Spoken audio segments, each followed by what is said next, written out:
ರಾಜಸ್ಥಾನದ ಸಿಕಾರ್ ಜಿಲ್ಲೆಯ ಫತೇಪುರ್ ಪ್ರದೇಶದಲ್ಲಿ ಸಂಭವಿಸಿದಂತಹ ಭೀಕರ ರಸ್ತೆ ಅಪಘಾತದಲ್ಲಿ 3 ಸಾವನ್ನಪ್ಪಿದ್ದು 15 ಜನರು ಗಾಯಗೊಂಡಿದ್ದಾರೆ. ಜೈಪುರ ಬಿಕಾನೇರ್ ರಾಷ್ಟ್ರೀಯ ಹೆದ್ದಾರಿಯಲ್ಲಿ ಸ್ಲೀಪರ್ ಬಸ್ ಮತ್ತು ಟ್ರಕ್ ಮುಖಾಮುಖಿ ಡಿಕ್ಕಿ ಹೊಡೆದ ಪರಿಣಾಮ 15 ಮಂದಿ ಗಾಯಗೊಂಡಿದ್ದಾರೆ. ಅಪಘಾತದ ಬಗ್ಗೆ ಮಾಹಿತಿ ಪಡೆದ ಪೊಲೀಸರು ಸ್ಥಳಕ್ಕೆ ಆಗಮಿಸಿ ಗಾಯಾಳುಗಳನ್ನು ಆಸ್ಪತ್ರೆಗೆ ದಾಖಲಿಸಿದ್ದಾರೆ.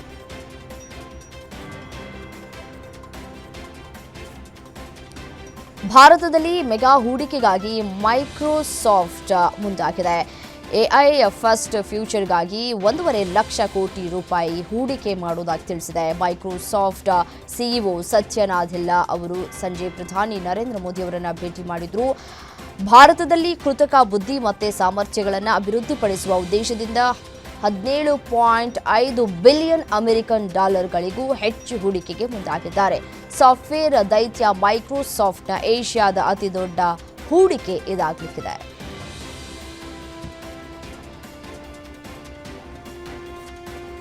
ದೇಶದಾದ್ಯಂತ ಅತ್ಯಂತ ವೈಭವದಿಂದ ಆಚರಿಸಲ್ಪಡುವ ದೀಪಾವಳಿಯನ್ನು ಇದೀಗ ಯುನೆಸ್ಕೋ ಪರಂಪರೆಯ ಪಟ್ಟಿಗೆ ಸೇರಿಸಲಾಗಿದೆ.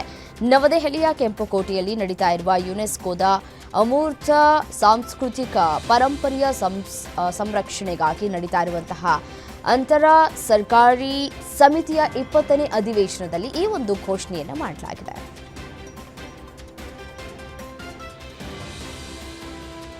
ದೇಶದಾದ್ಯಂತ ಅತ್ಯಂತ ವೈಭವದಿಂದ ಆಚರಿಸಲ್ಪಡುವ ದೀಪಾವಳಿಯನ್ನು ಯುನೆಸ್ಕೋ ಪರಂಪರೆಯ ಪಟ್ಟಿಗೆ ಸೇರಿಸಲಾಗಿದೆ. ನವದೆಹಲಿಯ ಕೆಂಪುಕೋಟೆಯಲ್ಲಿ ನಡೀತಾ ಇರುವಂತಹ ಯುನೆಸ್ಕೋದ ಅಮೂರ್ತ ಸಾಂಸ್ಕೃತಿಕ ಪರಂಪರೆಯ ಸಂರಕ್ಷಣೆಗಾಗಿ ನಡೀತಾ ಇರುವಂತಹ ಅಂತರ ಸರ್ಕಾರಿ ಸಮಿತಿಯ 20ನೇ ಅಧಿವೇಶನದಲ್ಲಿ ಘೋಷಣೆ ಮಾಡಲಾಗಿದೆ. ಈ ಕುರಿತು ಸಂತೋಷ ವ್ಯಕ್ತಪಡಿಸಿರುವಂತಹ ಪ್ರಧಾನಿ ನರೇಂದ್ರ ಮೋದಿ, ಜ್ಞಾನೋದಯ ಮತ್ತು ಸದಾಚಾರದ ಸಂಕೇತವಾಗಿರುವ ದೀಪಾವಳಿ ನಮ್ಮ ನಾಗರಿಕತೆಯ ಆತ್ಮವಾಗಿದೆ ಅಂತ ಹೇಳಿದರು.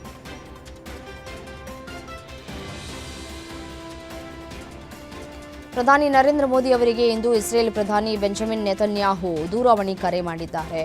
ಇಬ್ಬರೂ ನಾಯಕರು ಎರಡೂ ದೇಶಗಳ ನಡುವಿನ ಕಾರ್ಯತಂತ್ರದ ಪಾಲುದಾರಿಕೆಯನ್ನು ಬಲಪಡಿಸುವ ಮಾರ್ಗಗಳನ್ನು ಚರ್ಚಿಸಿದ್ದಾರೆ. ಭಯೋತ್ಪಾದನೆಯ ಬಗ್ಗೆ ಭಾರತ ಶೂನ್ಯ ಸಹಿಷ್ಣುತೆಯನ್ನು ಪ್ರಧಾನಿ ಮೋದಿ ಈ ವೇಳೆ ಪುನರುಚ್ಚರಿಸಿದ್ದಾರೆ. ಈ ವೇಳೆ ಭಯೋತ್ಪಾದನೆ ಮತ್ತು ಗಾಜಾ ಶಾಂತಿ ಯೋಜನೆಯ ಬಗ್ಗೆ ಇಬ್ಬರೂ ನಾಯಕರು ಚರ್ಚಿಸಿದ್ದಾರೆ. ಗಾಜಾ ಶಾಂತಿಗೆ ಬೆಂಬಲವನ್ನು ಪ್ರಧಾನಿ ಮೋದಿ ಸೂಚಿಸಿದರು.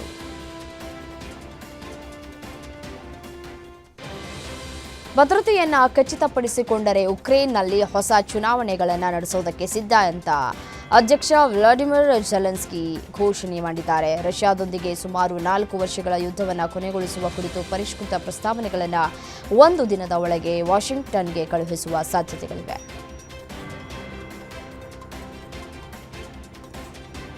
ಪಾಕಿಸ್ತಾನದ ಕರಾಚಿಯಲ್ಲಿ ಸಿಂಧೂ ದೇಶಕ್ಕಾಗಿ ಪ್ರತ್ಯೇಕವಾದಿ ಪ್ರತಿಭಟನೆಗಳು ತೀವ್ರಗೊಂಡಿವೆ. ಭಾರತದ ರಕ್ಷಣಾ ಸಚಿವ ರಾಜನಾಥ್ ಸಿಂಗ್ ಸಿಂಧೂ ಭಾರತದ ಭಾಗವಾಗಲಿದೆ ಎಂದ ಹೇಳಿಕೆ ನೀಡಿದ ಬೆನ್ನಲ್ಲೇ ಈ ಪ್ರತಿಭಟನೆಗಳು ಪಾಕಿಸ್ತಾನದಲ್ಲಿ ಹೊಸ ತಲೆನೋವಾಗಿ ಪರಿಣಮಿಸಿದೆ. ಸಿಂಧ್ ಸಮುದಾಯದವರು ತಮ್ಮ ಹಕ್ಕುಗಳ ಉಲ್ಲಂಘನೆ ಮತ್ತು ತಾರತಮ್ಯದ ವಿರುದ್ಧ ಧ್ವನಿ ಎತ್ತಿದ್ದು ಈ ಪ್ರತಿಭಟನೆಗಳು ಪಾಕ್ ಅಧಿಕಾರಿಗಳ ನಿದ್ದೆಗೆಡಿಸಿದೆ.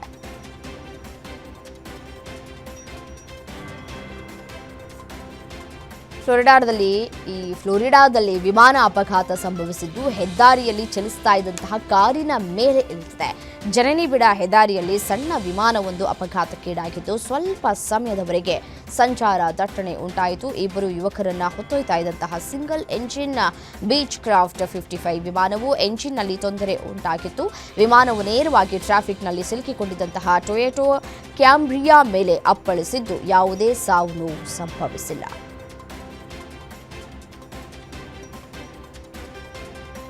ಅಂತಾರಾಷ್ಟ್ರೀಯ ಕ್ರಿಕೆಟ್ ಕೌನ್ಸಿಲ್ ಹೊಸ ಏಕದಿನ ಶ್ರೇಯಾಂಕವನ್ನು ಬಿಡುಗಡೆ ಮಾಡಿದೆ. ದಕ್ಷಿಣ ಆಫ್ರಿಕಾ ವಿರುದ್ಧ ಉತ್ತಮ ಪ್ರದರ್ಶನ ನೀಡಿದ ವಿರಾಟ್ ಕೊಹ್ಲಿ ಶ್ರೇಯಾಂಕದಲ್ಲಿ ಬೆಳವಣಿಗೆ ಕಂಡಿದ್ದಾರೆ. ಕಳೆದ ವಾರದವರೆಗೆ ಅವರು 4ನೇ ಸ್ಥಾನದಲ್ಲಿದ್ದರು. ಆದರೆ ದಕ್ಷಿಣ ಆಫ್ರಿಕಾ ಏಕದಿನ ಸರಣಿಯಲ್ಲಿ ಉತ್ತಮ ಪ್ರದರ್ಶನ ತೋರಿದ ನಂತರ ಫಲವಾಗಿ ಇದೀಗ ಆ ಒಂದು ಏಕದಿನ ಕ್ರಿಕೆಟ್ ಬ್ಯಾಟ್ಸ್ಮನ್ಗಳ ಶ್ರೇಯಾಂಕದಲ್ಲಿ 2ನೇ ಸ್ಥಾನಕ್ಕೆ ಲಗ್ಗೆ ಇಟ್ಟಿದ್ದಾರೆ.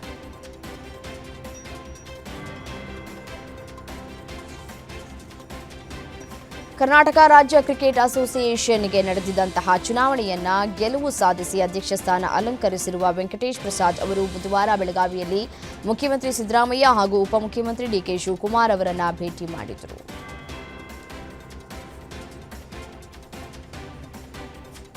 ಬೆಂಗಳೂರಿನ ಚಿನ್ನಸ್ವಾಮಿ ಕ್ರೀಡಾಂಗಣದಲ್ಲಿ ಕ್ರಿಕೆಟ್ ಪಂದ್ಯಗಳಿಗೆ ಅನುಮತಿ ನೀಡುವ ಬಗ್ಗೆ ಗುರುವಾರ ನಡೆಯಲಿರುವ ಸಚಿವ ಸಂಪುಟ ಸಭೆಯಲ್ಲಿ ಚರ್ಚೆ ನಡೆಸಿ ತೀರ್ಮಾನವನ್ನು ಮಾಡಲಾಗುವುದು ಅಂತ ಕರ್ನಾಟಕ ರಾಜ್ಯದ ಉಪಮುಖ್ಯಮಂತ್ರಿ ಡಿಸಿಎಂ ಡಿಕೆ ಶಿವಕುಮಾರ್ ಭರವಸೆಯನ್ನು ನೀಡಿದ್ದಾರೆ. ಬೆಳಗಾವಿಯ ಸರ್ಕಿಟ್ ಹೌಸ್ನಲ್ಲಿ ಕೆಎಸ್ಸಿಎ ನೂತನ ಅಧ್ಯಕ್ಷ ವೆಂಕಟೇಶ್ ಪ್ರಸಾದ್ ಅವರು ತಮ್ಮನ್ನ ಭೇಟಿ ಮಾಡಿದ ನಂತರ ಡಿಕೆ ಶಿವಕುಮಾರ್ ಪ್ರತಿಕ್ರಿಯೆಯನ್ನು ಕೊಟ್ಟಿದ್ದಾರೆ.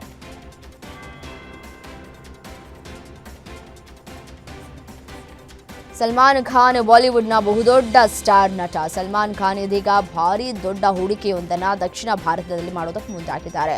ಸಲ್ಮಾನ್ ಖಾನ್ ಅವರು ಸುಮಾರು 10,000 ಕೋಟಿ ಹಣವನ್ನು ತೆಲಂಗಾಣದಲ್ಲಿ ಮಾಡ್ತಾ ಇದ್ದಾರೆ. ಈ Salman Khan ventures private limited ವತಿಯಿಂದ ಹೈದರಾಬಾದ್ನಲ್ಲಿ ಭಾರೀ ಹೂಡಿಕೆಯಾಗಲಿದೆ.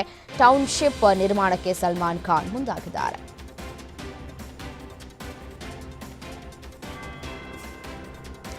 8 ವರ್ಷಗಳ ನಂತರ ರಚಿತಾ ರಾಮ್ ರಾಜ್ಗುರು ನಿರ್ದೇಶನದ ಚಿತ್ರಕ್ಕಾಗಿ ಧ್ರುವ ಸರ್ಜಾ ಜೊತೆ ಮತ್ತೆ ತೆರೆ ಮೇಲೆ ಕಾಣಿಸಿಕೊಳ್ಳಲಿದ್ದಾರೆ. ಕಳೆದ ತಿಂಗಳು ನಡೆದಂತಹ ಮುಹೂರ್ತದ ಸಮಯದಲ್ಲಿ ರಚಿತಾ ಸ್ವತಃ ಹಾಜರಿದ್ದರು.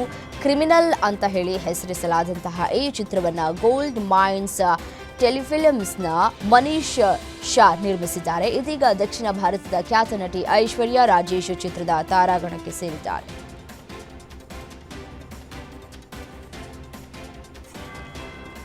ದರ್ಶನ್ ಅಭಿನಯದ ಪ್ರಕಾಶ್ ವೀರ್ ನಿರ್ದೇಶನದ ದಿ ಡೆವಿಲ್ ಸಿನಿಮಾ ರಿಲೀಸ್ ಆಗಿದೆ. 2 ವರ್ಷಗಳ ಕಾಲ ದರ್ಶನ್ ಕಷ್ಟಪಟ್ಟು ಸಿನಿಮಾ ಮಾಡಿದ್ದು ಕೊನೆಗೂ ರಿಲೀಸ್ ಆಗಿದ್ದು ಫ್ಯಾನ್ಸ್ ಈ ಸಿನಿಮಾವನ್ನ ಹೊತ್ತಿ ಮೆರೆಸ್ತಾ ಇದ್ದಾರೆ. ಈಗಾಗಲೇ ಬೆಂಗಳೂರು ಸೇರಿದಂತೆ ಹಲವು ಕಡೆ ಸಿನಿಮಾದ ಅಡ್ವಾನ್ಸ್ ಬುಕ್ಕಿಂಗ್ಗಳು ಕೂಡ ಆಗಿದೆ. ಈಗಾಗಲೇ ಸಿನಿಮಾ ಪ್ರದರ್ಶನವಾಗ್ತಾ ಇದೆ. ಎಲ್ಲೆಡೆ ಡೆವಿಲ್ ಸಿನಿಮಾ ಕ್ರೇಜ್ ಕೂಡ ಹೆಚ್ಚಾಗಿದ್ದು ಟಿಕೆಟ್ ಬುಕ್ಕಿಂಗ್ನಲ್ಲೂ ಹೆಚ್ಚು ಗಮನವನ್ನ ಸೆಳೆದಿದೆ.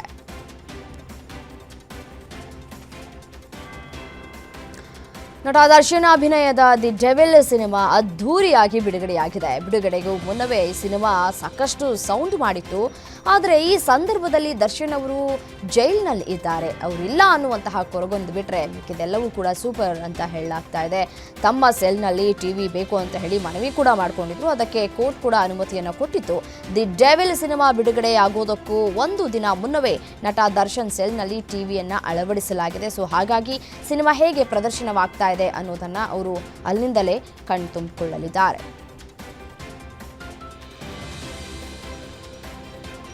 ನೋಡಿ, ನಟ ದರ್ಶನ್ ಅವರು ಈಗಾಗಲೇ ಫ್ಯಾನ್ಸ್ಗೆ ಜೈಲಿನಿಂದಲೇ ಸಂದೇಶವನ್ನ ರವಾನೆ ಮಾಡಿದ್ದಾರೆ.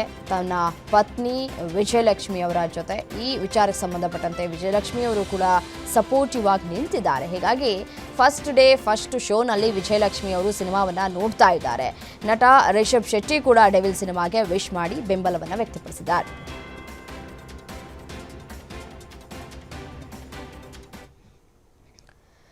ಇವಿಷ್ಟು 50 ಗ್ಯಾರಂಟಿಯ ಹೈಲೈಟ್ಸ್. ನೋಡ್ತಾರೆ ಗ್ಯಾರಂಟಿ ನ್ಯೂಸ್, ಸುದ್ದಿ ಖಚಿತ, ನ್ಯಾಯ ನಿಶ್ಚಿತ.